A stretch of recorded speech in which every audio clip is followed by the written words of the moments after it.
میں معذرت کے ساتھ عرض کروں گا اگر کسی کے جذبات کو ٹھیس پہنچے، آپ شیخ عبد القادر جیلانی رحمۃ اللہ علیہ کو نہیں پکار سکتے، محمد رسول اللہ کو نہیں پکار سکتے، اور واقعہ یہ ہے کہ محمد رسول اللہ کو تو پکارا بھی نہیں جاتا، پکارتے لوگ ہیں زیادہ حضرت علی کو، یا علی مدد، شرک۔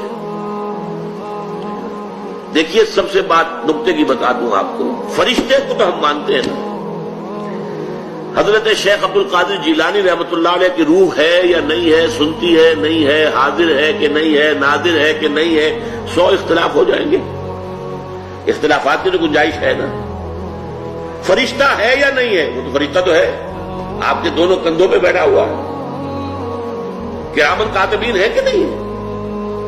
یرسل علیکم حفظہ، آپ کے جو باڈی گارڈ اللہ فرشتہ نہیں بھیجتا، لیکن آپ فرشتے سے بھی نہیں کہہ سکتے کہ میرا یہ کام کرو۔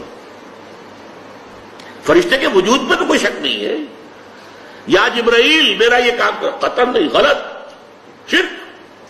لا تدعو مع اللہ احدا، اللہ کے سوا پکارنا کسی کو نہیں ہے، دعا کسی سے نہیں ہے، استغاثہ کسی کا نہیں ہے، استعانت کسی سے نہیں ہے، استمداد کسی سے نہیں ہے، استنصار کسی سے نہیں ہے سوائے اللہ۔